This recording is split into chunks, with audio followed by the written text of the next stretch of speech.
Hello and welcome to the HD Coaching Summit 2025, day one. And we're talking about family and education.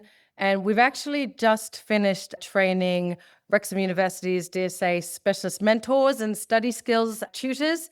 And I've got here with me Sarah Roberts and Ellen from Wrexham, and I'll let them introduce themselves first, and then got a few questions just so that you guys can understand the benefits of ADHD coaching and training in higher education. So, Sarah, would you like to introduce yourself? Thank you, Stephanie. Hi, I'm Sarah Roberts, and I'm Head of Inclusion Services and Disability Support here at the university. And I'm Ellen Coleman, and I'm one of the specialist mental health mentors within the inclusion team. Yes, and they are absolutely amazing, honestly, truly, and pioneers in this space. My colleague Eleni and I, we've known that there's been a need for higher education awareness in terms of the ADHD, developed some programs, and we tried to get it moving with other universities, but didn't really get traction. And then, so we parked it.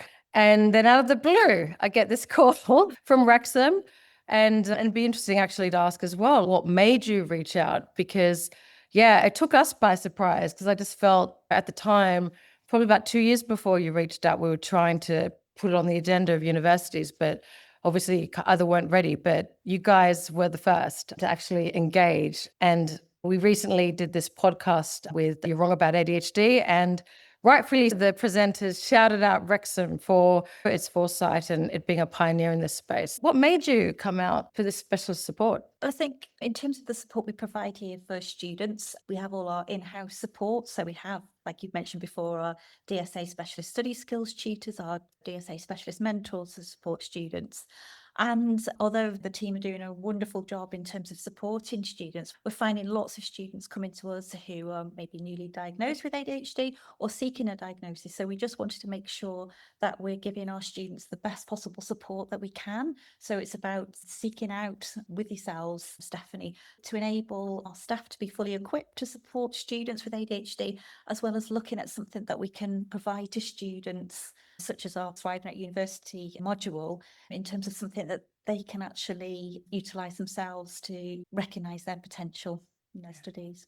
That's fantastic. And you did some digging around, didn't you? I remember because you came across the videos that were done. Yeah, there was a few resources that we'd seen in different places, and I think it was clear that you were doing a lot of work in this area. So when we was reaching out, yeah, your lovely selves really stuck out for us. I'm glad. That's what we found. There was this gap and a massive need coaching students at university, and the horror stories that some of them told us, going through it with them as coaches, particularly during dissertation times. We coach people in the workplace, and the burnout that we saw, that we see when coaching university students, in some ways pales in comparison to the workplace, to some of the employers with burnout, because there's so many reasons why, right? Which is what we're talking about today with the transition from school to university, but also just the sheer amount of work, the essays one after the other. And it's really difficult, isn't it, for people with ADHD? In terms of this support, you are obviously one of the first universities to provide this kind of support to students, to train up your in-house DSA team. What are you hoping for? What are you hoping to see at the university as a result? I think often, and you can see it within the way that DSA is organised and a lot of the conversations around neurodiversity and neurodivergent people, I think sometimes ADHD as a diagnosis or the experiences a lot of people with ADHD have gets taken in with a conversation of many other things. And sometimes that unique experience of ADHD students or students with ADHD gets lost in those conversations. So I think we wanted to make sure that we're really targeting the needs of the students that are coming through our service or who might not be through our service yet because they don't have that formal diagnosis because of those waiting lists, and making sure those needs and those unique experiences aren't being overlooked just because there isn't a particular support route through the DSA model or traditional university services may not be organised in a way that has that at the forefront. Yes. Yeah, again, proactive of you to realize and do something about that gap. Like I was saying before, in terms of the DSA support around ADHD, we had that conversation with the DV a few years back, and they acknowledged that there wasn't that informed ADHD support or pool of support that they could offer students with ADHD, and they actually said that it wouldn't be fair to provide that specialist support because there wasn't enough supply. You'd have some ADHDs getting the specialist ADHD support, and then all these other ADHD university students getting maybe that autism lens, given that they have put ADHD in the category for the non-medical helps. ADHD falls under autism. Yeah. So that's what we were told. And obviously talking to everyone today, the breadth of knowledge around all the neurodiverse conditions, it is very much there, thankfully. But still, these conditions, even though ADHD falls under the neurodiverse umbrella, it is distinct. And for instance, and we talked about this today as well, ADHD medication, right? Like you have to have that ADHD diagnosis specifically to be able to benefit from the ADHD medication, which can be transformational. There is a danger, isn't there, of not wanting to label. And that was interesting to see people's different views around that and be able to explain why put a name to it is so important. And I think sometimes it's not even about whether somebody is or isn't taking medication, but just knowing there's options, because even if somebody is taking medication, building up that skill set is still so valuable, and building up that confidence in their own ability to engage in university the same way any other student does, or access and achieve the things that they set out to do, is really important, whether they're taking medication, whether they're not. And I think sometimes we're all doing wonderful work across many different universities and within our kind of different specialties. And sometimes that's based on previous experience working with people. So we see things that work and tools that we can support students to develop. And I think access and training like this just puts some things in a clearer way for us. We know some things work. This is why it works, and taking it right back to the ADHD lens and giving it a bit of a clearer picture as to what we're doing well and what we could do to add to that service. I think for us at Wrexham, recognising the great potential within our students, it's really, we do try and provide that personalised support, recognising the needs of our individual students and seeing how we can put strategies and support in place to really help them thrive. And from the sounds of it, there is a huge amount of knowledge and very much drawing upon strategies that have worked, and hoping that the coaching approach we talked about has been helpful for the study skills tutors and specialist mentors who did say to us that they are doing parts of that within what they're doing, which was really encouraging because it is such a transformational way of being able to get the best out of ADHD, taking that strengths-based approach, that non-judgmental space. From what we heard today, and it's no wonder why you are at the forefront.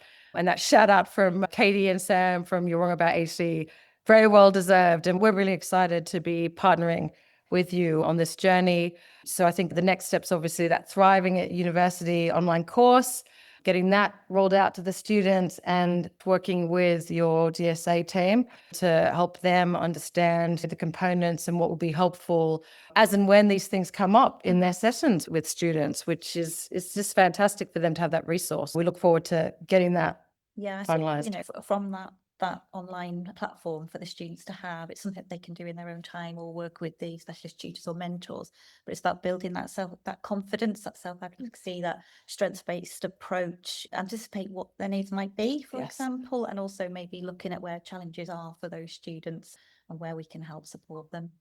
Yeah, we talk about naming it to tame it and coaching all the time. And that's exactly, hopefully, what the course will help enable to name those things. So there's more targeted strategies and supports. Yeah, I think it'd be really useful for some of the students that I work with, in the sense that they can, before they come to me, they know they might be struggling, but knowing what they're struggling with can be really difficult sometimes, and communicating that with another person can be even harder. So having something that they can go and that will direct their self-reflection I think will be a really useful tool. So I think it's something that even if students are accessing mentoring, it's something that can be used before or during sessions, not just something that's there as a tool to replace that mentoring.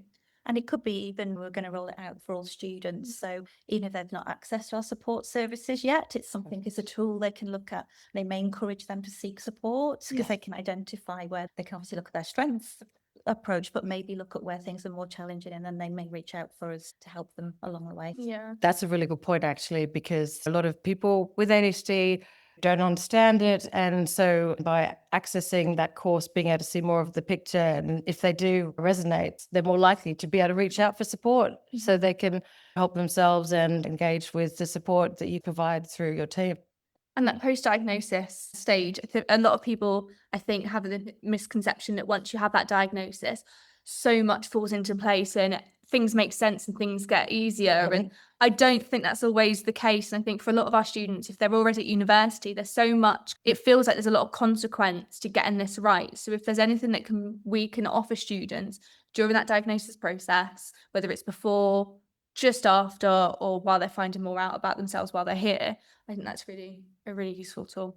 Absolutely. It's absolute pleasure and a privilege to be working with you and at Wrexham. I just truly feel that they do really set the standard, and I'm very excited to be rolling out this program, and hopefully we get that engagement and get those outcomes for your students so that more universities can follow your amazing example, honestly. Students at Wrexham are very lucky, I can tell you now. They really are. Like, as coaches, we listen out, ears attuned, we get a good idea of what's said, what's not said as well. And from everything we heard today, the depth of knowledge, the willingness to learn more, honestly, your team and how they work together and how they're really, really keen to share and to receive more information so they can better support is really impressive. Anyone here, any student here, very lucky. So thank you so much, honestly, for your time. And we look forward to continuing to work with you, and let's see what amazing outcomes we can achieve for our ADHD students. Thanks for Thank you very coming. much. Thank you.